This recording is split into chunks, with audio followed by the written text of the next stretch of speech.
चलिए स्टार्ट करते हैं। बुक है हमारी आरो और इसका है गद्य खंड, है ना। एक है पद्य खंड मतलब काव्य खंड कह दो उसको, काव्य खंड और गद्य खंड।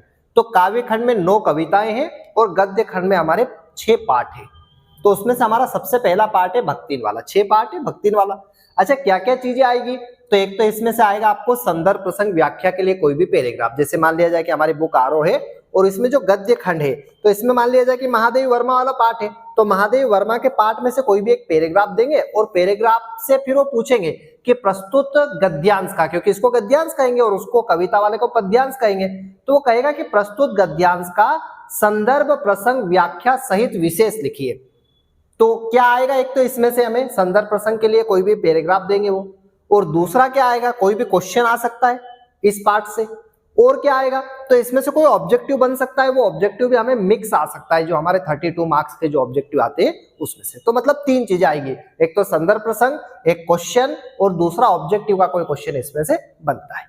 तो पहला पार्ट है हमारा ये गद्य खंड का भक्तिन वाला। लेखिका कौन है, महादेव वर्मा, ठीक है ना। अब इसमें सिलेक्टेड क्वेश्चन जितने भी बन सकते हैं, आईएमपी क्वेश्चन अभी इस साल के लिए जो बन सकते हैं वही क्वेश्चन कर रहे हैं। वीडियो को बहुत ज्यादा लंबा भी नहीं कर रहा हूं मैं, जो चीजें काम की है हमारे, जो इसमें काम में आ सकती है वही चीजें मैं आपको इसमें बता रहा हूं, ठीक है ना। भक्तिन के बारे में बात करें तो भक्तिन की एक्चुअली जीवन बड़ा कष्ट में रहा। कैसा कष्ट में रहा कि जब वो छोटी थी, जो उसका जन्म हुआ, तो जन्म के बाद जो है जब वो बहुत ही छोटी थी तो उसकी माँ की मृत्यु हो जाती है, तो उसके जो पिता है वो दूसरी शादी कर लेते हैं। तो अब इसकी सौतेली माँ हो गई, तो ये जो सौतेली माँ थी ना ये बड़ा दुख देती थी उसको, बड़ा परेशान करती थी, और इसकी 5 साल की उम्र में इसकी शादी हो जाती है। अच्छा ये कहाँ की रहने वाली थी, ये भी ऑब्जेक्टिव में क्वेश्चन आता है, ये झूसी की रहने वाली थी, झांसी नहीं है वो, झूसी की, है ना। भक्तिन कहाँ की रहने वाली थी, झूसी की। अब इसकी 5 साल की उम्र में इसकी शादी हो जाती है और इसका 9 साल में गोना कर दिया जाता है। अब ये गोना ऐसा था एक्चुअली कि पहले पुराने जमाने में शादियां जल्दी हो जाती थी लड़कियों की, और फिर जब उनको वो समझदार होती थी तब उनको ससुराल भेजा जाता था। तो 9 साल की उस उम्र में उसको उसका गोना कर दिया। अच्छा शादी किससे हुई थी, तो हंडिया ग्राम के गोपालक से हुई थी। हंडिया एक ग्राम था, वहां के गोपालक से हुई थी जो गाय चराता था। शादी हो जाती है, वहां चली जाती है, वहां रहती है, उसके पिता की मृत्यु हो जाती है, उसको भी ये बात नहीं बताई जाती है ना। फिर वो किसी बहाने से अपने घर आती है, उसको पता चलता है कि उसकी पिता की तो मृत्यु पहले ही हो चुकी थी, वो बड़ी दुखी होती है। उसका जीवन पूरा कष्ट में बीता, ऐसा कह सकते हैं हम। फिर वो वहां चली जाती है। अब फिर उसकी 3 लड़कियां हो जाती है, और 3 लड़कियां होने के बाद उसके पति की मृत्यु हो जाती है। अब क्या होता है कि वो जो बड़ी लड़की है उसकी वो शादी कर देती है। अब शादी करने के बाद उसके पति की जब मृत्यु हो जाती है तो वो अपने बड़े जमाई को अपने घर ले आती है। उसको ऐसा लगता है कि उसके जो परिवार के लोग हैं उसकी संपत्ति को हड़प लेंगे, तो वो क्या करते हैं, अपनी बड़ी बेटी को और अपने जमाई को अपने घर लाती है। अब दुर्भाग्य इतना था उसके जीवन में कि वो जो बड़ा जमाई उसके घर पर वो लाई थी उसकी भी मृत्यु हो जाती है कुछ समय के बाद। तो फिर उसकी जो बेटी है, वो जो बड़ी बेटी है, वो विधवा हो जाती है। अब वो बड़ा कष्टमय जीवन उसका रहा।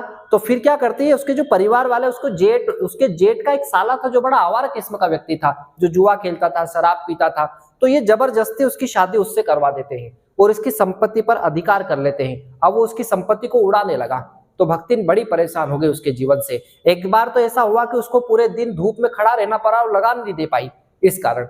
तो फिर उसने क्या किया कि फिर वो शहर चली गई, और शहर वो महादेव वर्मा के पास चली गई। महादेव वर्मा, हालांकि उसने महादेव वर्मा की बहुत सेवा की और महादेव वर्मा ने भी उसका काफी ध्यान रखा। तो महादेव वर्मा की उसने काफी सेवा की। महादेव वर्मा को उसने देहाती बना दिया, मतलब गांव का रहन सहन बना दिया, गांव की चीजों को खाना सिखा दिया। तो होना यह था कि भक्तिन जब बाजार गई थी तो उसको उस हिसाब से होना था, बाजार के तरफ से, बाजार की तरह उसको ढल जाना था, लेकिन उसने महादेव वर्मा को अपने जैसा बना दिया, ठीक है ना। ये एक मोटे मोटे तौर पर थीम है, बाकी हम क्वेश्चन में समझते हैं। देखो क्या कह रहा है क्वेश्चन, भक्तिन अपना वास्तविक नाम लोगों से क्यों छुपाती थी। भाई उसका वास्तविक नाम क्या था, लक्ष्मी था, पर लक्ष्मी कभी नहीं कहती लोगों से वो, क्योंकि उसके जीवन में परिस्थितियां ऐसी विकट थी, सारे दुख आ रहे थे उसके जीवन के अंदर, तो कभी लक्ष्मी नहीं कहती थी कि मेरा नाम लक्ष्मी है, क्योंकि वो बिल्कुल अलग था उससे। तो वो अपना नाम छुपाती थी। भक्तिन को यह, है ना, भक्तिन को यह नाम किसने और क्यों दिया। तो भारतीय समाज में बच्चों का नामकरण गुरु, पंडित, पुरोहित या उनके माता पिता के द्वारा किया जाता है। भाई कौन करता है, माता पिता रखते हैं या गुरु रखते हैं। फिर भक्तिन का असली नाम क्या था, लक्ष्मी था। यह नाम उसके माता पिता ने रखा था। किसने दिया था, माता पिता ने दिया था। जिससे उनके घर में हमेशा सुख समृद्धि बनी रहे। भाई जन्म हुआ होगा तो उन्होंने सोचा क्या लक्ष्मी नाम रख देते तो खूब धन धान्य से संपन्न हो जाएंगे, पर ऐसा हुआ ही नहीं। किंतु भक्तिन के जीवन में हमेशा इसके विपरीत हुआ, उसके जीवन में सुख के बजाय हमेशा दुखी बना रहा। नाम तो लक्ष्मी रख दिया था लेकिन दुखी दुख पूरे जीवन में। यही कारण था कि वह अपना नाम, अपना वास्तविक नाम लोगों से छुपाती थी कि यार लक्ष्मी नाम बताऊंगी तो लोग सोचेंगे कि नाम तो लक्ष्मी है लेकिन घर में तो कुछ नहीं है।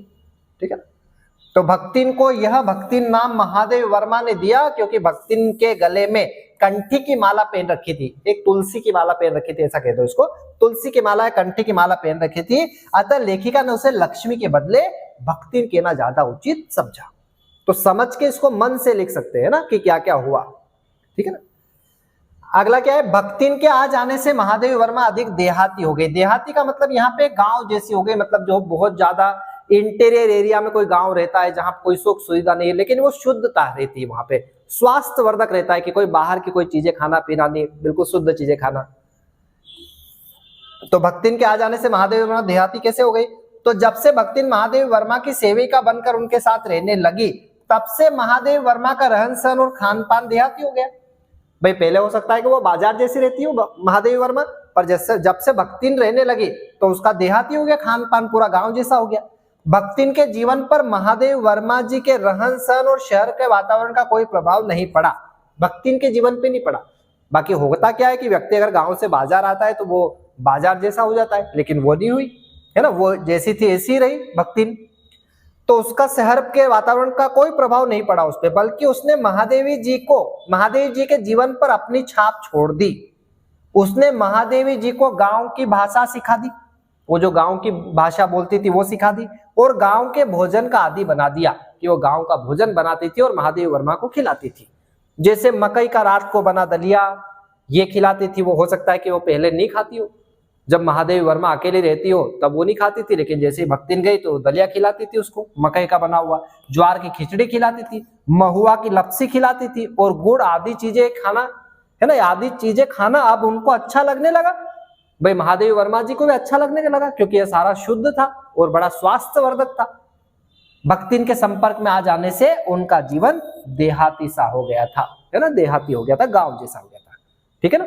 तो ये दो क्वेश्चन आईएमपी बन सकते हैं इसमें, है ना, तो ये दो क्वेश्चन आपको अच्छे से करना है इसलिए सर। चलिए अगला पार्ट है बाजार दर्शन, किनके द्वारा लिखा गया है, जैनेन्द्र कुमार के द्वारा। अच्छा, इसके नाम से स्पष्ट है बाजार दर्शन। बाजार दर्शन का मतलब होता है बाजार के दर्शन, जैसे हम बाजार में से आते हैं तो दर्शन कर करके आते, सारी दुकानों को देख के आते हैं, सारे सामान को देखते हुए आते हैं, क्या क्या बिक रहा है, क्या हमें चाहिए, क्या हम खरीदेंगे, ये सारी चीजें। तो देखो यहाँ अगर देखा जाए ना तो सीधा सा जैनेन्द्र कुमार ने इस पार्ट के अंदर ये बताया है कि हम कई बार क्या होता है हमारे जीवन में कि हमें जो आवश्यक चीजें होती हैं वो आवश्यक चीजें तो हम खरीद कर नहीं लाते बाजार से, बल्कि कई सारी अनावश्यक चीजों को हम घर पर खरीद कर लाते हैं। और कई बार हम बाजार जाते हैं तो जो अनावश्यक चीजें उनको खरीद कर लाते हैं, और जो हमारा जो मूल चीज होती है कि हम जिसके लिए बाजार जाते हैं वो खरीद कर लाते हैं। तो यहां पर देखा जाए तो जैनेन्द्र कुमार इस पाठ के माध्यम से हमें कहना चाह रहे हैं कि हमें उन्हीं चीजों को खरीदना चाहिए जो वाकई हमारे जीवन में उपयोगी हो। हमें अनावश्यक वस्तुओं का संग्रह नहीं करना चाहिए यदि हमें समाज में अकेला नहीं रहना है तो। अदरवाइज क्या होगा, अगर व्यक्ति कई सारी वस्तुओं का संग्रह करेगा तो वह समाज में अकेला पड़ जाएगा, क्योंकि उन वस्तुओं में उसको टाइम नहीं मिलेगा, लोगों के पास बैठने का ही टाइम नहीं मिलेगा। तो जैनेन्द्र कुमार ने सीधा सा इस पाठ के माध्यम से हमें मैसेज दिया है कि हमें उन्हीं चीजों की खरीदारी करना चाहिए जो चीज हमारे जीवन के लिए उपयोगी हो। बाकी बाजार तो यही चाहता है कि उससे ज्यादा से ज्यादा चीजें खरीदे। भाई बाजार क्या चाहता है, बाजार तो ये चाहता है कि किसी भी धर्म का हो, किसी भी जाति का हो, किसी भी कहाँ का भी हो, है ना, किसी भी देश का हो, वो तो यहाँ आए और उससे ज्यादा से ज्यादा चीजें खरीद कर ले जाए। बाजार तो ये चाहता है। लेकिन ग्राहक की क्या जिम्मेदारी है कि जो उसको चीजें आवश्यक होती है उसके जीवन में, उसको काम में आएगी, वही चीजों को उसको खरीदना चाहिए। फिर इसमें एक कैरेक्टर भी बताया गया है, भगत जी नाम के एक व्यक्ति है, और ये भगत जी नाम के जो व्यक्ति है ना वो चूर्ण बेचते हैं। तो ये क्या करते हैं कि चूर्ण के लिए सामान जितना भी चाहिए उसके लिए बाजार जाते हैं, और बाजार से केवल वही चीजें खरीद कर लाते हैं जो इनके जीवन में उपयोगी रहती है और जो इनको चूर्ण बनाने में काम में आती है। वही मसाले, जितने भी मसाले चाहिए उनको चूर्ण बनाने के लिए केवल वही चीजें बाजार से खरीद कर लाते हैं। और फिर क्या करते हैं, ये रोज 6 आना की चूर्ण बेचते हैं, और फिर जो चूर्ण बच जाती है वो बच्चों में बांट देते हैं, फ्री में बांट देते हैं। तो मतलब कहने का ये कि ये इनके जीवन में ज्यादा बचाना भी नहीं चाहते, ये जितना होता है उतना ही इनके जीवन में करते हैं। ये यहाँ पे लेखक जैनेंद्र कुमार ने पाठ के माध्यम से हमें कहना चाहा, ठीक है ना। अब देखना एक्चुअली क्या कह रहा है क्वेश्चन, बाजार का जादू चढ़ने और उतरने पर मनुष्य पर क्या क्या असर पड़ता है। अब बाजार का जादू क्या, कि मेरे दिमाग में वही चल रहा है कि यार ये चीज तो खरीदना है चाहे कुछ भी हो जाए, ये चीज खरीदना है मुझे चाहे कितनी भी महंगी हो। और फिर बाजार का जादू उतरता कब है, जब मैं EMI भरते भरते भरते भरते थक जाऊं, तब वो जादू उतरता है। तो क्या होता है, बाजार का जादू चढ़ने और उतरने पर मनुष्य पर क्या क्या प्रभाव पड़ता है, कि जादू चढ़ रहा है कि चीजें देख ली तो यार ये तो खरीदना है, ये जादू। बाजार का जादू चढ़ने पर मनुष्य अनावश्यक वस्तुओं का संग्रह करने लगता है, कि जो उसको बहुत ज्यादा जरूरी ना वो भी चीजें खरीद के ले आएगा वो बाजार से। इन अनावश्यक वस्तुओं के संग्रह करने से मनुष्य समाज में अकेला पड़ने लगा है, कि उसके पास इतनी ज्यादा चीजें हो गई कि मोबाइल हो गया, कार हो गई, गाड़ियां हो गई कई सारी उसके पास, तो लोगों के पास समय ही नहीं कि वो लोगों के साथ बैठे उनसे बात करें, वो अपने ही चीजों में फ्री नहीं है। इन अनावश्यक वस्तुओं के संग्रह करने से मनुष्य समाज में अकेला पड़ने लगा है। इससे समाज में झूठ, कपट और धोखा जैसी बुराइयां बढ़ जाती है, क्योंकि अकेला रहता है, उसके माइंड में अकेला ही रहता है ना, कोई सलाह देने वाला तो होता नहीं उसे। समाज के सम्मोहन में आकर व्यक्ति अपनी विवेक शक्ति को खो देता है, किंतु जब यह जादू उससे उतर जाता है, जब उसको पता लगता है कि यार इतनी चीजें मुझे नहीं खरीदना चाहिए थी, इतना पैसा मुझे बर्बाद नहीं करना चाहिए था, तब उसे अपनी गलती का एहसास होता है। फिर वह बाजार रूपी शैतान के जाल में फंसने से बचता है। भाई बाजार रूपी शैतान है कि कितना भी दो आप बाजार को फिर भी कम पड़ता है, कितनी भी चीजें खरीद के लाओ फिर भी कम पड़ता है। तो बाजार रूपी शैतान के जाल में फंसने से बचता है। उसकी तृष्णा और चाह समाप्त हो जाती है, फिर वह शांति से जीवन यापन करने लगता है, लेकिन तब तक उसके पास सारे पैसे खर्च हो जाते हैं, ठीक है। उसके पहले ही समझना चाहिए कि हमें जितनी चीजें आवश्यक हो वही चीजें हम बाजार से खरीदना चाहिए। फिर क्वेश्चन कह रहा है कि बाजारूपन से क्या तात्पर्य है, किस प्रकार के व्यक्ति बाजार को सार्थकता प्रदान करते हैं, मतलब बाजार को किस प्रकार के ग्राहक चाहिए, अर्थात बाजार की सार्थकता किस में है, ठीक है ना। बाजारूपन क्या है, किस प्रकार से बाजार की सार्थकता प्रदान होती है। तो बाजार तो यही चाहेगा कि ज्यादा से ज्यादा ग्राहक उसके पास आए और ज्यादा से ज्यादा सामान खरीदे, और उसकी सार्थकता कब सिद्ध होगी, देखना। बाजारूपन का तात्पर्य दिखावा और बनावटीपन। भाई दिखावा, आज हम किसी भी दुकान पर जाओ तो कई सारी चीजें हम देखते हैं तो सजा के रखी जाती है, और इतने आकर्षक ढंग से सजा के रखी जाती है कि हम चाहते हैं कि यार अब इसको तो खरीद ही लेना चाहिए, है ना। तो वो क्या हो गया, एक तरह से बाजारूपन से तात्पर्य हो गया दिखावा या बनावटीपन। बाजार का नियम है अधिक से अधिक लाभ कमाना और अधिक से अधिक सामान बेचना। ये बाजार का नियम है कि वो लाभ कमाना चाहता है और सामान को बेचना चाहता है। बाजार में वस्तु इस प्रकार से सजा कर रखी जाती है कि वे है ना लोगों को अपनी ओर आकर्षित करती है। तो बाकी हम किसी भी दुकान पर चले जाए, वस्तुओं को ऐसे सजा कर रखते हैं कि हम बड़े आकर्षित हो जाते हैं और उनको खरीदने पर मजबूर हो जाते हैं। लोग न चाहते हुए भी उन्हें लेने के लिए विवश हो जाते हैं। इसी का दूसरा नाम बाजारूपन है। जो व्यक्ति बाजार में जाकर अपने मन पर नियंत्रण कर लेते हैं, कि चाहे वो कोई भी चीज देख रहे हो, जैसे मान लिया जाए कि मोबाइल का कवर लगवाने गए और मालूम पड़े कि मोबाइल नया खरीद के लिए आए वहां से, ठीक है ना। तो जो अपने मन पर नियंत्रण कर ले और केवल आवश्यक वस्तुओं को ही खरीद कर लाते हैं, वे भगत जी के जैसे बाजार को सार्थकता प्रदान करते हैं। कि भगत जी जब बाजार जाते हैं तो वो केवल वही चीजें खरीदते हैं जो उनको जीवन में काम में आती है। जब बाजार में छल कपट और दिखावा वस्तुओं के अधिक दाम नहीं लिए जाएंगे, तब बाजार की सार्थकता सिद्ध होगी। भाई बाजार की सार्थकता कब सिद्ध होगी, जब एक भाव होगा। हम कई सारी दुकान पर जाते हैं तो यहाँ अलग भाव है, वहां अलग भाव है, लेकिन सबका भाव एक हो जाए तब बाजार की सार्थकता सिद्ध होगी। कि अधिक दाम नहीं लिए जाए तब बाजार की सार्थकता सिद्ध होती है, ठीक है ना। तो ये दो क्वेश्चन इसमें IMP बन सकते हैं हमारे इस साल के लिए, ठीक है। अगला पाठ है हमारा, ये पाठ 3 एक्चुअली, ठीक है ना। पाठ 3 क्या है, काले मेघा पानी दे, धर्मवीर भारती के द्वारा लिखा गया है। क्या बताया गया है, तो इसमें पानी की कमी के बारे में बताया है। अब ये पानी की कमी क्या हो सकती है, तो मैं आपको बता दूं, जब पानी नहीं गिरता है तो अलग अलग टोटके किए जाते हैं। जैसे हम यदि गांव क्षेत्र में जाएं या गांव से यदि हम बिलोंग करते हैं तो हमें अच्छे से पता है कि जब पानी नहीं गिरता है तो लोग क्या करते हैं, अपने खेत पर जाते हैं और खेत पर खाना बनाते हैं, और खेत पर खाना बनाते हैं तो कहीं ना कहीं पानी भी आ जाता है। ये एक तरह से एक टोटका हो गया, ठीक है ना। तो यहाँ पर एक्चुअली धर्मवीर भारती भी उसी सूखे की बात करें कि जब सूखा पड़ जाता था, काफी समय पहले की बात है ना, जब ये थे, तो ये क्या करते, ये कहते हैं कि इनके गांव में जो छोटे छोटे बच्चे हैं वो बच्चों की टोलियां बनाकर वो गांव में निकलते थे पानी मांगने के लिए। तो अब यहाँ पे इनका ऐसा कहना है कि जब पानी मांगने के लिए निकलते थे तो ये अपने कपड़े भी निकाल देते थे। कपड़े निकाल के, जैसे छोटे बच्चे 8-10 साल के बच्चे रहते थे तो कपड़े निकाल के जो है गांव में जाते थे और लोगों से पानी मांगते थे। तो लोग क्या करते थे कि पानी की तो कमी थी, पर जितना भी पानी उनके पास रहता था उसमें से थोड़ा पानी निकालकर उन बच्चों के ऊपर डालते थे। तो ये बच्चे क्या करते थे, कीचड़ में लथपथ होते थे, लौटते थे कीचड़ में लथपथ होते थे और लथपथ कीचड़ में पूरा लौट कर और फिर दूसरे घर जाते थे। तो फिर दूसरे घर वाले फिर पानी निकाल के उनके ऊपर डालते थे। अब इससे जो है वो कई सारे लोग तो इसको अंधविश्वास कहते हैं कि भाई ऐसा करने से कोई पानी नहीं आएगा, ये एक तरह से उनका टोटका मान के चले। पर यहाँ पर जो धर्मवीर भारती है उनकी एक जीजी थी पाठ के अंदर। अब ये जीजी कहते थे, हालांकि इनकी माँ से भी बड़ी उम्र की थी, पर ये उनको जीजी कहते थे। तो इनकी जो जीजी है ना, उनका ऐसा कहना था कि हम जो दान देते हैं तो दान उसी चीज का लगता है जो हमारे पास कम है, उसी चीज का दान लगता है। जैसे मान लिया जाए कि किसी व्यक्ति के पास 1 करोड़ रुपए पड़े हैं और उसमें से उसने 10 रुपए किसी को निकाल के दे दिए तो ये कोई बहुत बड़ा दान नहीं हुआ। लेकिन अगर कोई व्यक्ति की भूख लगी है और उसके पास केवल 6 रोटियां हैं और उसमें से अगर 6 रोटी में से उसने 2 रोटी किसी को दे दी तो फिर वो सबसे बड़ा दान है। तो उनके पास पानी की कमी है लेकिन फिर भी उसमें से थोड़ा पानी निकालकर इंद्र सेना को दे दिया, क्योंकि वो जो छोटे छोटे बच्चे थे ना वो अपने आप को इंद्र की सेना मानते थे कि हम इंद्र की सेना है, अगर हम हमारे ऊपर पानी आप डालोगे तो भगवान इंद्र प्रसन्न होंगे और वो बारिश करेंगे। तो कई सारे लोग जो आस्तिक थे, है ना, वो तो मानते थे कि चलो इंद्र भगवान की सेना है, इनके ऊपर पानी डालना चाहिए। लेकिन कई सारे नास्तिक लोग थे, वो इनको मेंढक मंडली कह के बुलाते थे, क्यों मेंढक मंडली कहते थे कि तो मेंढक मंडली है। और इस प्रकार से अर्धनग्न मतलब पूरे ऊपर के जो कपड़े निकालते थे और फिर भागते थे तो लोगों को पसंद नहीं आता था, लोगों को बड़ी घृणा होती थी उनसे, ठीक है ना। तो इस प्रकार से धर्मवीर भारती ने इस लेसन के अंदर, इस पाठ के अंदर बताया है।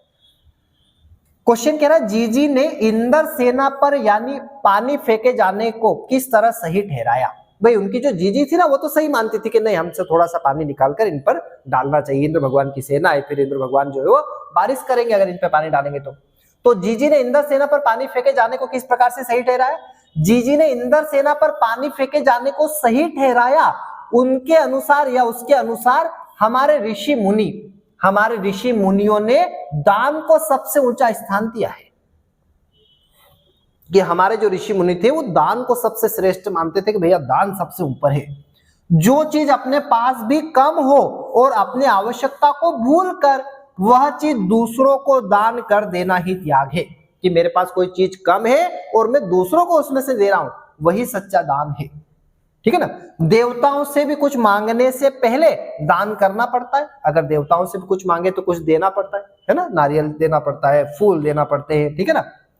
किसान फसल उगाने के लिए जमीन पर अच्छे बीजों का दान कर बुआई करता है। भाई किसान को भी अगर फसल चाहिए तो पहले वो दान करता है, जमीन को दान करता है, वो क्या अच्छे बीजों की बुआई करता है, उसके बाद उसको जो है वो फल मिलता है। तो बीजों का दान करता है, वो बुआई कर। इसी प्रकार इंद्र सेना पर पानी फेंकने की बुआई की जाती है कि इंद्र सेना पर पानी फेंकेंगे तो इंद्र भगवान प्रसन्न होंगे और वो फिर बारिश करेंगे। अगला प्रश्न है पानी दे गुड़ धानी दे, मेघों से पानी के साथ साथ गुड़ धानी की मांग क्यों की जा रही है। अब देखो गुड़ धानी का मतलब होता है यहाँ पे गुड़ में, धानी के अंदर गुड़ मिला लेना, पर यहाँ पे देखा जाए तो इसका मतलब ये होगा फसल, अच्छी फसल देना। पानी तो देना पर उसके साथ साथ फसल भी देना। मालूम पड़े कि इतना पानी दे दिया कि फसल ही बह के चली गई, बाढ़ आ गई, इतना पानी दे दिया, पर पानी भी देना और फसल भी अच्छी देना, ठीक है ना। तो पानी दे गुड़ धानी दे, मेघों से पानी के साथ साथ गुड़ धानी की मांग क्यों की जा रही है। गुड़ धानी अनाज और गुड़ के मिश्रण को कहा जाता है। भाई अनाज और गुड़ के दोनों के मिश्रण को गुड़ धानी कहते हैं। यहाँ पर गुड़ धानी से तात्पर्य अच्छी फसल से है कि भाई गुड़ धानी मतलब अच्छी फसल देना हमें। हमारी अर्थव्यवस्था कृषि पर आधारित होने के कारण जब अच्छी वर्षा होगी तभी अच्छी फसल भी होगी। भाई हमारी फसल किसके ऊपर निर्भर होती है, अच्छी फसल के ऊपर, मौसम के ऊपर, ठीक है ना। इसलिए पानी के साथ साथ गुड़ धानी की मांग की जा रही है कि पानी भी देना और गुड़ धानी भी देना, मतलब अच्छी फसल भी देना। गगरी फूटी बेल प्यासा, इंद्र सेना की इस खेल गीत में बेलों के प्यासा रहने की बात क्यों मुखरित की गई है। गगरी फूटी बेल प्यासा, कि पानी नहीं है तो बेल भी प्यासा है। अब यहाँ पे गगरी फूटी मतलब पानी का नहीं होना। इंदर सेना के इस खेल गीत, ये एक्चुअली खेल गीत है उनका कि गगरी फूटी बेल प्यासा। इंदर सेना के इस खेल गीत में बेलों के प्यासा रहने की बात क्यों मुखरित की गई है? क्यों मुखरित मतलब क्यों बताई गई है ना, मुखरित मतलब बताई गई है। बेल हमारी कृषि संस्कृति के अविभाजित हिस्सा है। भाई अगर कृषि की बात करें तो बेल पहले आता है, क्योंकि बेल के बिना कृषि असंभव था पहले। आज हालांकि परिस्थितियां बदल गई है, आज देखा जाए तो बेल नहीं है, आज तो ट्रैक्टर है या दूसरी मशीनरी, कई सारी मशीनरी हो गई हमारे पास। पर पहले यदि हम बात करें तो खेती की यदि बात करें, कृषि की बात करें तो सबसे पहला नंबर बेल का ही आता है। अगर बेल है तो खेती है। बेल हमारी कृषि संस्कृति के अविभाजित हिस्सा है, उसको अलग नहीं कर सकते, वो उसी में जुड़ा हुआ हिस्सा है। या यूं कहे बेल भारतीय कृषि संस्कृति की रीढ़ की हड्डी है, कि भारतीय कृषि संस्कृति जो हमारी है वो रीढ़ की हड्डी के, बेल के बिना कुछ नहीं होता था पहले। बेल ही खेतों को जोतकर अपना अनाज, है ना, बेल ही खेतों को जोतकर अनाज उपजाते थे। बेल से ही सारी खेती होती थी पहले। उनके प्यासे रहने पर कृषि प्रभावित होती थी। भाई बेल ही प्यासा है तो खेती कैसे करेंगे, फसल कैसे आएगी? इसलिए गगरी फूटी बेल प्यासा इंदर सेना के इस खेल गीत में बेलों के प्यासा रहने की बात कृषि के संदर्भ में की गई है, मुखरित मतलब की गई है, ठीक है ना। इसलिए गगरी फूटी बेल प्यासा इंदर सेना के इस खेल गीत में बेलों के प्यासा रहने की बात कृषि के संदर्भ में की गई है, कि अगर बेल प्यासा है तो हम कृषि नहीं कर सकते, मतलब हम खेती नहीं कर सकते, ना ही हमारी फसल आएगी, ठीक है ना। ये क्वेश्चन हमें 3 क्वेश्चन इसमें से इंपॉर्टेंट बन सकते हैं इस साल के लिए, ये 3 क्वेश्चन तैयार करना, ठीक है। और इसकी थीम समझ लेना है, इसमें मन से भी लिख सकते हैं, ऐसा बिल्कुल जरूरी नहीं कि जो मैंने यहाँ पे लिखा है वही आपको लिखना है ना। इसकी थीम लेके, जो मैंने आपको अभी कहा उससे थीम लेके अपने मन से भी लिख सकते हैं हिंदी के, ठीक है। चलिए अगला पार्ट है हमारा ये 4th वाला है ना, चौथा पार्ट क्या है? पहलवान की ढोलक। किनके द्वारा लिखा गया है? फणीश्वर नाथ रेणु के द्वारा लिखा गया है। क्या बताया गया है? तो पहले इसकी थीम के बारे में बात कर ले। यहां पे एक कैरेक्टर है जिसका नाम है लुट्टन पहलवान। अब ये क्या बताया पार्ट के अंदर? तो जो लुट्टन पहलवान है ना, ये एक्चुअली जब छोटा था, या ऐसा कह दे कि 9 वर्ष की आयु में इसके माता पिता का देहांत हो गया। अब इसकी शादी कर दी गई थी, तो ये इसकी विधवा सास के पास रहता था। भाई छोटी उम्र में पहले शादी हो जाती थी, तो ये इसकी विधवा सास, मतलब इसकी सास का मतलब इसके ससुर भी नहीं थे, तो ये अपनी विधवा सास के पास ये रहता था। अब जो गांव के लोग थे ना, वो उसकी सास को चिढ़ाते थे, परेशान करते थे, तो इसने कसरत करना स्टार्ट कर दिया कि यार मैं थोड़ा सा हष्ट पुष्ट हो जाऊंगा, थोड़ी पहलवानी कर लूंगा, तो हो सकता है कि गांव के लोग मेरी सास को परेशान ना करें। अब ये कसरत करता था तो ढोल के साथ कसरत करता था, कि ढोल बजाता था, कोई व्यक्ति ढोल बजाता था और ये ढोल के साथ कसरत करता था। अब ये कसरत करते करते पहलवान बन गया। अब जैसे ही पहलवान बना, तो पहलवान बनने के बाद वहां एक मेला लगा गांव में, और गांव में मेला लगा तो वहां पंजाब के कोई पहलवान आए, और वहां पे एक पहलवान था चांद सिंह, और ये चांद सिंह के पिताजी का नाम था शेर सिंह। ये याद भी रखना, क्योंकि ऑब्जेक्टिव में आता है कि शेर सिंह के बच्चे का नाम क्या था, तो चांद सिंह था। तो अब ये चांद सिंह कुश्ती पहलवान था, कई सारे लोगों को हराया उसने। तो अब वहां पे कुश्ती हुई और चांद सिंह ने कई सारे लोगों को हरा दिया। अब कोई दूसरा जाने के लिए तैयार नहीं था सामने, तो यहाँ पे लुट्टन पहलवान जो खड़ा हुआ और वो गया कि चलो मैं लड़ाई करूंगा। कई सारे लोगों ने मना भी किया कि भैया तेरी हड्डी पसली एक कर देगा। कई सारे लोगों को उसने चित्त कर दिया है, तो अब तू तो मत जा उसके सामने। पर लुट्टन पहलवान चाहता था कि वहां राजा साहब आए थे, तो लुट्टन पहलवान चाहता था कि यार राजा साहब मेरी कुश्ती भी देख ले। तो वो गया और संयोग ऐसा बना कि उसने चांद सिंह को हरा दिया। अब जैसे ही चांद सिंह को हराया, राजा साहब बड़े प्रसन्न हो गए और राजा साहब अपने महल में ले गए। अब जितनी भी कुश्तियां होती थी वो उनकी तरफ से लुट्टन सिंह ही लड़ता था। कई दिन तक चलता रहा।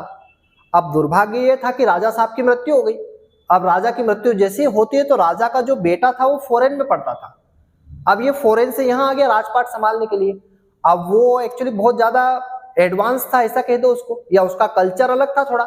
तो उसने क्या किया कि कुश्ती का जो आयोजन था वो बंद करवा दिया, जो कुश्ती होती थी उसको बंद करवा दी। उसने उसकी जगह पर हॉर्स रेसिंग स्टार्ट करा दी, घोड़ों की रेस। कि यार ये जो कुश्ती वाला मामला है तो बहुत पुराना हो गया, अब तो घोड़ों की रेस करवानी चाहिए, जैसे पुरानी फिल्मों में हम देखते थे कि घोड़ों की रेस के ऊपर कई सारी मूवी बनी। तो घोड़ों की रेस स्टार्ट करवा दी इसने। अब लुट्टन पहलवान था उसका कोई काम ही नहीं बचा, क्या करे वो। अब खाता तो ज्यादा था ये क्योंकि पहलवान था, तो वो इतना नेरो माइंड था राजा का बेटा कि वो खाना भी अखर गया उसको, क्या इतना खाता है तो। अब इसके 2 बेटे भी थे, वो बेटे भी वहां पे पहलवानी सिखा रहा था उनको भी, वो भी ज्यादा खाते थे, तो इसको महल से निकाल दिया गया। अब महल से निकाल दिया गया तो कहाँ गया ये, तो ये वापस इसके गांव चला जाता है और गांव के किनारे पर एक झोपड़ी बना के रहने लगता है। पर दुर्भाग्य ये हुआ कि उस समय एक हैजा नाम की बीमारी आई, हैजा फैला गांव में, और ऐसा हैजा फैला जैसे कि अभी कोरोना आया था इस प्रकार से 100 साल पहले। तो हैजा ऐसा फैला कि हर रोज गांव से कम 4 या 5 लाश निकलती थी रोज सुबह, और हाहाकार मच जाता था। तो ये लुट्टन पहलवान क्या करता था कि ढोलक बजाता था, ये शाम से लेकर सुबह तक ढोलक बजाता था ये। और ये ढोलक बजाने का कारण इसका ये था कि लोग बड़े उत्साहित रहे, कि जैसे हम ढोलक की आवाज सुनते हैं तो हमारे माइंड के अंदर वो चित्र आ जाता है, दंगल का चित्र, कुश्ती लड़ रहे, तो कहीं ना कहीं जोश आ जाता है। तो ये सोचता था कि यार कहीं ना कहीं जोश रहेगा व्यक्तियों में तो हो सकता है कि वो उसकी मृत्यु ना हो। तो ये सुबह रात से लगा के सुबह तक ढोल बजाता था, पर फिर भी वहां पे 3-4 लाशें रोज निकलती थी। इसके 2 बेटे भी थे वहां पे, लेकिन दुर्भाग्य ऐसा हुआ कि इसके दोनों बेटों की भी उस बीमारी के कारण, उस हैजे की महामारी के कारण इसके दोनों बेटों की भी मृत्यु हो गई। पर यह भी इतना ऐसा कहा जा सकता है कि इतना हिम्मत वाला था कि दोनों बेटों को अपने कंधों पर उठाकर ले गया और नदी में बहा के आया। अब हालांकि लेसन में पाठ में तो ऐसा ही लिखा कि नदी में बहा के आया, नदी के सुपुर्द कर दिया, हो सकता है उस समय जलाने का कोई ऐसा प्रथा ना हो, इतना हिम्मत वाला था। और फिर उसी शाम को आके फिर ढोलक बजाना स्टार्ट कर दिया इसने कि ताकि दूसरा ना मरे, दूसरी किसी की मृत्यु ना हो। वो बड़ा हिम्मत वाला था और जोश में रहे दूसरे, इसलिए उसने फिर ढोल बजाना स्टार्ट कर दिया, सुबह तक ढोल बजाता रहा। और ऐसे करते करते एक दिन फिर उसकी भी मृत्यु हो जाती है उस महामारी के कारण, ठीक है ना। तो इसके जीवन की बात इसके अंदर कही गई है लुट्टन पहलवान की। चलिए क्वेश्चन पढ़ते हैं।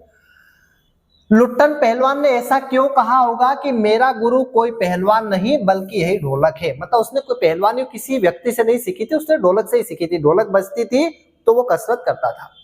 माँ बाप की मृत्यु के बाद लुट्टन का पालन पोषण उसकी विधवा सास ने किया, विधवा सास के पास रहता था उससे किया। गांव के लोग उसकी सास को परेशान करते थे, तब उसने उन लोगों से बदला लेने के लिए कसरत करना शुरू कर दिया कि यार इनसे बदला लूंगा, या मैं अगर कसरत करूंगा तो लोग इसको परेशान नहीं करेंगे, मैं पहलवान बन जाऊंगा। तो परिस्थिति ने उसे पहलवान बना दिया। ढोलक के ताल और थाप उसे गुरु की तरह प्रेरणा देती थी, कि ढोलक की जो थाप थी वो एक गुरु जैसे आदेश देता था या कोई निर्देश देता था, ऐसे उसको ढोलक निर्देश देती थी वो थाप उसकी। इसलिए उसने ढोलक को ही अपना गुरु माना। लुट्टन ने अपने बेटे से कहा कि मैंने कभी किसी पहलवान से दांवपेच नहीं सीखे, ना किसी पहलवान के पास में गया, ठीक है ना, मुझे सिखाने वाली तो मेरी ढोलक है। ढोलक की आवाज का पूरे गांव पर क्या असर होता है। भाई ढोलक की आवाज से गांव पर क्या असर होता है, जहां पर हैजा फैला हुआ था उस समय। ढोलक की आवाज गांव के मृत लोगों में संजीवनी शक्ति पैदा करती थी, संजीवनी शक्ति पैदा करती थी जो आवाज आती थी, क्योंकि दंगल का चित्र सामने आता था। पहलवान शाम से सुबह तक ढोलक बजाता था, शाम होती थी तब से ढोलक बजाना स्टार्ट करता था, सुबह तक ढोलक बजाता था। देखो उसकी हिम्मत आप। ढोलक की आवाज सुनकर गांव वालों में उत्साह आ जाता था, उत्साहित हो जाते थे। उनकी आंखों के सामने दंगल का सजीव चित्र उपस्थित हो जाता था, कि ढोलक की आवाज सुनते थे तो उनको ऐसा लगता था कि कुश्ती हो रही है ना, तो वो बड़े एनर्जेटिक रहते, उत्साहित रहते। ढोलक की आवाज से गांव वालों की मौत का भय कम हो जाता था, ठीक है ना। ये 2 क्वेश्चन इसमें है जो अपने को करना है, आईएमपी क्वेश्चन ये, ठीक है। चलिए अगला पार्ट है हमारा शिरीष के फूल। किनके द्वारा लिखा गया है, हजारी प्रसाद द्विवेदी के द्वारा लिखा गया। अब देखो इसमें एक्चुअली क्या है कि एक शिरीष का पेड़ है, उस शिरीष के पेड़ की तारीफ की गई है पूरे पाठ के अंदर। अगर पूरे पाठ की हम थीम देखें तो शिरीष का फूल, और इसमें बताया गया है कि ये जो शिरीष का फूल है ना, ये एक सन्यासी की तरह है। जैसे एक ऋषि रहता है, बड़ा सन्यासी व्यक्ति जो रहता है, उसको धूप से, गर्मी धूप है ना, बारिश से, ठंड से उसको कोई फर्क नहीं पड़ता, वो तो सन्यासी है ना, उसके जीवन में कोई सुख दुख से उसको फर्क पड़ता है। तो ये जो वृक्ष है ना, ये शिरीष का जो वृक्ष है, शिरीष का जो पेड़ है, इसको भी कोई फर्क नहीं पड़ता, चाहे कितनी भी जेठ आषाढ़ की कितनी भी गर्मी हो, लू चलती हो, है ना, उसको कोई फर्क नहीं पड़ता। तो यहाँ पे एक्चुअली ये जो शीरीष का पेड़ है इसकी तारीफ की गई है पूरे पाठ के अंदर कि इसमें जो फूल है वो फरवरी से आना स्टार्ट होते हैं और गर्मी में भी इसमें फूल बरकरार रहते हैं और ये लोगों को छांव देता है भरी गर्मी में, कि जब गर्मी में दूसरे पेड़ सूख जाते हैं लेकिन ये एक सन्यासी की तरह खड़ा रहता है और इसलिए हमेशा लोगों को छांव देता रहता है।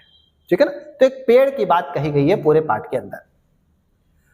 लेखक ने शीरीष को कालजयी अवधूत सन्यासी की तरह क्यों माना है? कालजयी मतलब काल पर विजय प्राप्त करने वाला एक सन्यासी व्यक्ति होता है, ऋषि व्यक्ति होता है, वो काल पर भी विजय प्राप्त कर लेता है, समय उसका कुछ नहीं बिगाड़ सकता। तो लेखक ने शीरीष को कालजयी अवधूत मतलब सन्यासी की तरह क्यों माना है? शीरीष को किसकी तरह? सन्यासी की तरह, मतलब एक सन्यासी व्यक्ति जो रहता है उसकी तरह क्यों माना? लेखक ने शीरीष को कालजयी अवधूत के समान माना है क्योंकि जिस प्रकार अवधूत मतलब कौन? अवधूत मतलब सन्यासी। जिस प्रकार सन्यासी को संसार की मोह माया सुख दुख आदि से कोई लगाव नहीं होता, इसी तरह शीरीष का वृक्ष भी हर परिस्थिति में समान रूप से फलता फूलता है। कि क्योंकि जिस प्रकार अवधूत मतलब सन्यासी हो, संसार की मोह माया सुख दुख इनसे कोई फर्क नहीं पड़ता, कितने भी सुख दुख आए उसको कोई फर्क नहीं पड़ता। ठीक है ना, उसी तरह शीरीष का जो वृक्ष है हर परिस्थिति में समान रूप से फलता फूलता है, चाहे वो कितनी भी गर्मी हो, है ना, चाहे कितनी लू चले उसमें उस समय। जिस प्रकार से सन्यासी विपरीत परिस्थितियों में भी हमेशा प्रसन्न रहता है, इसी तरह शीरीष का जो पेड़ है ना, ये शीरीष यहाँ जो ऊपर लिखा है, शीरीष का पेड़ सर्दी गर्मी आंधी तूफान हर मौसम में हरा भरा रहता है। तो सन्यासी की तरह हो गया कि सन्यासी हर मौसम में प्रसन्न रहता है, उसको सुख दुख का कोई फर्क नहीं पड़ता। इसी प्रकार ये पेड़ भी हर मौसम में जो है वो हरा भरा रहता है, इसलिए लेखक ने शीरीष को कालजयी अवधूत या सन्यासी की तरह कहा है कि जो शीरीष का जो पेड़ है वो भी सन्यासी की तरह है। शीरीष के पुष्प को शीत पुष्प भी कहा गया है, शीतल पुष्प भी कहा गया है, छांवदार वृक्ष भी कहा गया है। ज्येष्ठ माह की प्रचंड गर्मी में, जेठ माह की जो गर्मी होती है, अब ये जेठ माह कब मान के चले? जून जुलाई, जून में, एक जून माह की जो गर्मी है, फूलने है ना, फूलने वाले फूल को शीत पुष्प की संज्ञा है एक्चुअली, ये संज्ञा, ठीक है ना, इस प्रकार से ये संज्ञा किस आधार पर दी गई है? तो देखो एक क्वेश्चन फिर से, शीरीष के पुष्प को शीत पुष्प भी कहा गया, ज्येष्ठ माह की प्रचंड गर्मी में फूलने वाले, है ना, फलने फूलने वाले फूल को शीत पुष्प संज्ञा क्यों किस आधार पर दी गई? शीरीष के फूल को शीत पुष्प कहा गया, शीतल पुष्प कहा गया, छांवदार पुष्प कहा गया, क्योंकि वसंत ऋतु की तरह ज्येष्ठ की गर्मी शीरीष को प्रतीत होती है। मतलब जो बसंत ऋतु में जो है ना, बसंत ऋतु की ज्येष्ठ तरह, बसंत ऋतु की तरह जो बसंत ऋतु हमारी आती है फरवरी में, उसमें बड़ा सुहावना मौसम लगता है, तो उसी ऐसा ही मौसम ज्येष्ठ की गर्मी में, मतलब जेठ जो रहता है, महीने का नाम है जेठ आषाढ़, तो ज्येष्ठ की गर्मी में शीरीष को प्रतीत होती है, मतलब शीरीष के पौधे को प्रतीत होती है। वह भीषण गर्मी में भी हरा भरा रहता है, चाहे कितनी भी गर्मी हो हरा भरा दिखता है, जबकि अन्य पेड़ पौधे सूख जाते हैं और अपने पत्ते गिरा देते हैं, परंतु शीरीष ऐसे मौसम में भी वातावरण को मनमोहक बना देता है, वो हरा भरा दिखता है, भरी गर्मी में भी हरा भरा दिखता है, तो वातावरण को मनमोहक बना देता है। वो अपने खुशबू चारों ओर बिखेरता रहता है, गर्मी के तपन को झेलकर वह हमेशा कोमल बना रहता है, कि चाहे कितनी भी गर्मी हो लेकिन वो हमेशा कोमल रहता है, इसलिए लेखक ने शीरीष के पुष्प को शीत पुष्प की संज्ञा दी है कि वो एक शीत पुष्प है। ठीक है ना, अगला पाठ है हमारा 6 पाठ, श्रम विभाजन और जाति प्रथा किनके द्वारा लिखा गया है? भीमराव अंबेडकर के द्वारा लिखा गया है। देखो क्या बताया है, तो यहाँ पे भीमराव अंबेडकर ने उस समय की एक जाति प्रथा वाली एक मुद्दा उठाया था, ऐसा कह दो इसको। क्या था ये? तो एक्चुअली जो श्रम विभाजन जो था ना, वो जाति के ऊपर था, या ऐसा कह दो है ना, श्रम विभाजन जाति के ऊपर था, या ऐसा कह दो कि जाति जो है वो श्रम के आधार पर थी। श्रम के आधार पर कैसे? कि कोई मान लो कोई व्यक्ति जो है वो लोहे का काम कर रहा है, अब लोहे का काम कर दिया तो उसको लोहार बना दिया। कोई व्यक्ति मिट्टी का काम कर रहा है, घड़े बना रहा है, तो घड़े बनाने वाले को कुम्हार कह दिया, उसकी जाति कुम्हार कर दी। कोई सोने का काम कर रहा है तो उसको सोनार कह दिया। तो जो व्यक्ति जो काम करता था उसकी जाति वो निर्धारित कर दी जाती थी। अच्छा यहां तक तो चलो ठीक है, बात समझ में आती है। सबसे बड़ी समस्या क्या थी भाई, मुद्दा क्या था मेन? तो सबसे बड़ी समस्या ये थी कि उसके कुल का अगर कोई बच्चा है दूसरा, उसकी पीढ़ी में जो आने वाला जो बच्चा है वो भी वही काम करेगा, वो चेंज नहीं कर सकता। जैसे मान लिया जाए कि कुम्हार व्यक्ति है, अब वो घड़े बना रहा है, अब उसके घर में कोई बच्चा पैदा हुआ, अब उसको भी घड़े बनाना है। कोई लोहार व्यक्ति है, वो लोहे का काम कर रहा है, अब लोहे का काम करते करते मान लो उसके घर में बच्चा हुआ, तो वो भी लोहे का ही काम करेगा, चाहे उसमें कितना भी टैलेंट क्यों ना हो, चाहे वो दूसरा कोई काम अच्छे से क्यों नहीं कर सकता। वो सोना बेचने का काम अच्छा कर लेगा, पर वो सोना नहीं बेच सकता, वो लोहे का ही काम करना उसको। क्यों? क्योंकि वो लोहार के घर में पैदा हुआ। तो ये एक्चुअली जाति प्रथा और श्रम विभाजन, ये पूरा है एक्चुअली जाति प्रथा और श्रम विभाजन, कि उसके श्रम के आधार पर उसकी जाति निर्धारित की जाती थी, और वो अपने श्रम को वो चेंज नहीं कर सकता था, कि जो उसका कुल करता आ रहा है, जो उसके पूर्वज करते आ रहे, वही काम उसको करना है, चाहे उसका इंटरेस्ट हो या ना हो उस पे। तो बेरोजगारी बढ़ती थी, भूखमरी बढ़ती थी उस समय। क्यों? क्योंकि अगर उसको इंटरेस्ट नहीं है तो दूसरा काम तो कर नहीं सकता। अगर कोई दूसरा काम करना चाहे तो ये जाति प्रथा का बंधन था, वो कर नहीं सकता था दूसरा। तो ये बड़ी मजबूरी थी उसके सामने कि या तो वही काम करे या फिर घर पे बैठ के आराम से खाए या सोए, दो काम थे उसके पास। तो ये मुद्दा ये था एक्चुअली वो, कि जाति प्रथा और श्रम विभाजन, की वो दूसरा काम नहीं कर सकता था। जैसे आज हम कोई भी काम कर सकते हैं, हम किसी भी जाति से हो, किसी भी धर्म से हो, लेकिन हम किसी भी काम को कर सकते हैं यदि हमारे अंदर टैलेंट है तो। लेकिन उस समय ऐसा था नहीं, उसमें यदि टैलेंट है दूसरा काम करने का तो वो नहीं कर सकता था, वही काम करना है जो उसके पूर्वजों से काम चलता आ रहा है। ये एक्चुअली बाबा भीमराव अंबेडकर के द्वारा बताया गया था इसमें। ठीक है ना। चलिए प्रश्न देखते हैं। लेखक के मत से दास्ता की व्यापक परिभाषा क्या है? अब ये दास्ता मतलब गुलामी, लेखक के मत से गुलामी क्या है? लेखक के मत से जब किसी व्यक्ति को अपना व्यवसाय चुनने की स्वतंत्रता नहीं होती, जब वो अपना व्यवसाय नहीं चुन सकता कि यार मुझे ये काम करना है ना, नौकरी करनी है कि बिजनेस करना है, व्यवसाय करना है, ये वो नहीं चुन सकता था, तो इसे दास्ता कहते हैं। इसे ही दास्ता कहते हैं। गुलामी मतलब क्या? कि वो अपना व्यवसाय नहीं चुन सकता था, वो जो चलता आ रहा है उसी में उसका जीवन यापन करना है, चाहे वो अपना घर चला पाए उसमें या ना चला पाए। दास्ता का तात्पर्य केवल कानूनी पराधीनता ही नहीं है भाई, ऐसा नहीं कि गुलामी मतलब हम कानून के दायरे में रहते हैं, केवल वही दास्ता नहीं है, बल्कि सामाजिक असमानता भी दास्ता है, कि समाज में असमानता होना। अब ये असमानता ही है। अगर देखा जाए कि एक व्यक्ति जो है वो छोटा है तो वो हमेशा छोटा ही रहेगा, छोटा ही काम करता रहेगा, वो बड़ा नहीं कर पाएगा, और जो बड़ा व्यक्ति वो बड़ा ही काम करता रहेगा क्योंकि वो स्कूल में जन्म हुआ उसका। तो यह असमानता हो गई समाज में। बल्कि सामाजिक असमानता भी एक दास्ता है, गुलामी है। लोगों को अपनी इच्छा के विरुद्ध कार्य करना पड़ता था, कि उनकी इच्छा तो नहीं वो काम करने की, मान लो उनमें तो टैलेंट दूसरा है काम करने का, लेकिन करना पड़ता था। यह एक दास्ता का ही रूप है। मनुष्य की क्षमता किन तीन बातों पर निर्भर करती है? मनुष्य की क्षमता किन तीन बातों पर निर्भर करती है? मनुष्य की क्षमता निम्नलिखित तीन बातों पर निर्भर करती है। कौन कौन से? शारीरिक वंश परंपरा। एक तो शारीरिक वंश परंपरा, जिस वंश में उसका जन्म होता है वही काम वो करेगा। सामाजिक उत्तराधिकारी, समाज में किसी अच्छे वर्ग में उसका जन्म हुआ है तो फिर वो समाज का उत्तराधिकारी बनेगा। मनुष्य के अपने प्रयत्न, मनुष्य खुद अपना मुकाम बनाता है अपने काम करके, ठीक है ना, अपने काम करके खुद अपना मुकाम बनाता है, तो एक ये हो गया उसका। इन तीनों दृष्टियों से मनुष्य समान नहीं होते, तो क्या समाज को उनके साथ असमानता का व्यवहार करना चाहिए? ठीक है ना, हमें सभी के साथ समान व्यवहार करना चाहिए। साथ ही समाज यदि अपने सदस्यों को अधिकतम उपयोगिता प्राप्त करना चाहता है, यदि समाज चाहता है कि समाज में भी उनका योगदान रहे उन लोगों का, तो समाज के सदस्यों को समान अवसर, है ना, वह समान व्यवहार उपलब्ध कराने चाहिए। भाई समाज भी चाहता है, समाज अगर चाहता है कि समाज भी उन्नति करे, तो समाज की भी जवाबदारी बनती है कि सबको अवसर दे और सबको समानता का भाव दे। ठीक है ना। ये हमारे क्वेश्चन सारे जो है वो गद्य खंड से है। ठीक है ना, हमारे आरओ बुक जो हमारी गद्य खंड है, ये इतने क्वेश्चन अपने को इस साल के लिए इंपोर्टेंट बन सकते थे, ये अच्छे से कर रहे हैं आप। और इसमें जो संदर्भ प्रसंग और व्याख्या और विशेष आए, तो जो हमने अभी जो थीम जिस बारे में बात की, और हालांकि आपको गद्य खंड से जो संदर्भ प्रसंग आएंगे वो आपको करना सरल रहेंगे क्योंकि वो पूरा पाठ का ही दिया है। हाँ, कविता में थोड़ा सा सोचना पड़ता है, लेकिन इसमें तो आपके सामने ही पूरा पैराग्राफ रहेगा। हम चाहें तो व्याख्या में लिखना चाहें तो उसमें से पैराग्राफ के अंदर से भी कई सारा लिख सकते हैं। ठीक है ना। तो यह हमारे सारे प्रश्नोत्तर और ये पाठ की जो थीम थी वो हमारे गद्य खंड की।